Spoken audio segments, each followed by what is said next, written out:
Leave insert higher level maths exam questions. Question 1, 2016, section A. Question 2, part A and part B. A. Find the range of values of x for which the modulus of x minus 4 is greater or equal to 2, where x is an element of the real number set. So there's two ways that we can work this out. The first method is that we start by squaring both sides. So we get x minus 4 squared is greater or equal to 2 squared. X minus 4 squared becomes x minus 4 times x minus 4, and 2 squared becomes 4. X minus 4 multiplied by x minus 4 gives us x squared minus 4x plus 16, which simplifies to x squared minus 8x plus 16. And this is still greater or equal to 4. We bring the 4 over the equal sign, it becomes minus 4. And this is greater or equal to 0. 16 minus 4 is 12. Next we factorize the quadratic x squared minus 8x plus 12.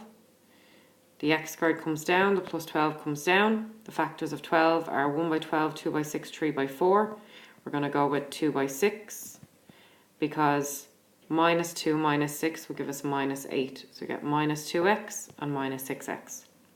Factorizing x squared minus 2x gives us x times x minus 2.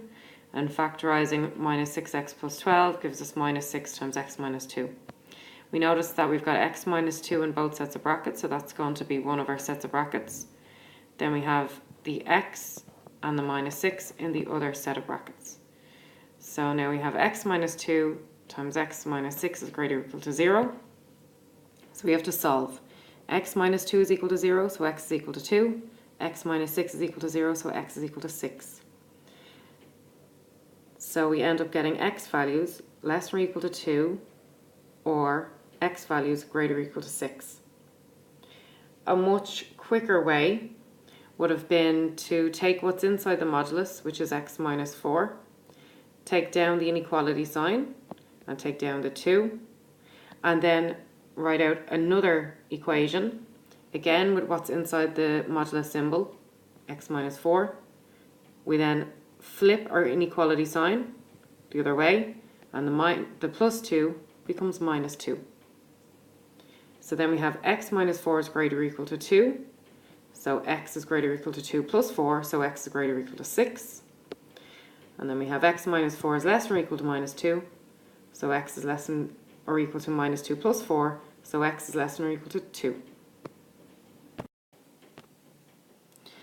This is the graphical method, and we must indicate range on the x-axis somehow.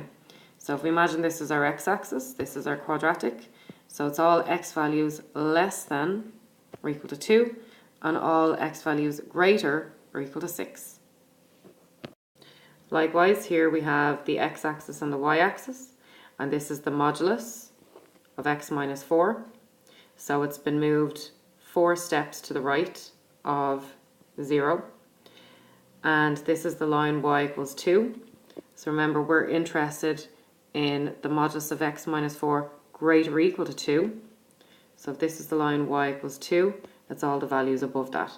So we see that the points of intersection are 2 and 6. So again, we see our x values are less than or equal to 2 or greater or equal to 6. Part B. Solve the simultaneous equations x squared plus xy plus 2y squared is equal to 4 and 2x plus 3y is equal to minus 1. So we have a linear equation with no x squareds and a non-linear equation. So what we want to do is take the linear equation or the simpler equation and rearrange it to get either the x or the y in its own. So I've chosen to get the x in its own. So I have 2x plus 3y is equal to minus 1. So I get 2x equals minus 3y minus 1. So x is equal to minus 3y minus 1 divided by 2. Next I take the non-linear equation x squared plus xy plus 2y squared is equal to 4. And I swap each of the x's for minus 3y over 1 divided by 2. So I get minus 3y minus 1 over 2 squared plus minus 3y minus 1 over 2 times y plus 2y squared minus 4 is equal to 0. Minus 3y minus 1 over 2 squared becomes minus 3y minus 1 over 2 multiplied by minus 3y minus 1 over 2. Minus 3y minus 1 over 2 multiplied by y becomes minus 3y minus 1 over 2 multiplied by y over 1. And I bring down the plus 2y squared, the minus 4, and the equals 0.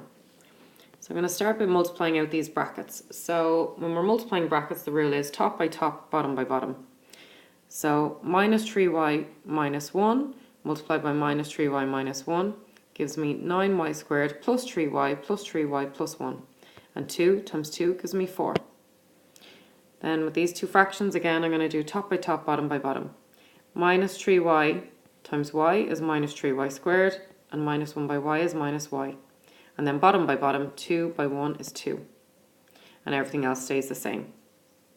Next, I'm going to multiply across by 4 to get rid of the fractions. So this entire fraction multiplied by 4 basically just cancels out the divided by 4. So I just bring down the 9y squared, the 3y and the 3y becomes 6y, and the plus 1. Minus 3y squared times 4 is minus 12y squared, and that divided by 2 is minus 6y squared. Minus y times 4 is minus 4y, and that divided by 2 is minus 2y. 2y squared times 4 is 8y squared, minus 4 times 4 is minus 16. Next I simplify. 9y squared plus 8y squared minus 6y squared gives me 11y squared. 6y minus 2y gives me 4y, and 1 minus 16 is minus 15. So now I have a quadratic and I let it equal to 0. At this point I can factorize and solve or use the minus b formula. So I've decided to factorize, so I'm going to say I'm going to bring down the 11y squared and bring down the minus 15. Then I'm going to say 11 times minus 15 is minus 165. I get the factors of 165. 1 by 165, 3 by 55, 5 by 33, 11 by 15. I need to choose one of these factor pairs so that when I put them together, they'll end up giving me 4y. This is a minus here, which tells me that these two signs are going to be different. So I'm going to go with 11 and 15, because 15 minus 11 is 4. I take the first two terms, I factorize them, I get y times 11y plus 15. I take the second two terms, I factorize them, I get minus 1 times 11y plus 15. I have 11y plus 15 inside both sets of brackets, so that becomes one of my sets of brackets. I bring down the y and the minus 1. So y minus 1 is my other set of brackets. So if I was to multiply this back out, I would end up with the quadratic. So next I'm going to let this equal to 0. And then I'm going to bring over them plus 15, it becomes minus 15, and then divide by 11. So I get y is equal to minus 15 over 11. Next I'm going to let this equal to 0, and then I just bring the minus 1 over the equal sign, I get y is equal to 1. So now I have my two y values, I have to find my two x values, because remember I was asked to solve, which means find the unknown values, find x and find y. So I'm going to go back to my linear equation, which I already had written in the form of x is equal to something. So I have x equals minus 3y minus 1 all over 2. I'm going to swap the y for minus 15 over 11. And I end up with 17 over 11. And then I'm going to swap the y for 1. And I end up with minus 2. So my x values are 17 over 11 and minus 2.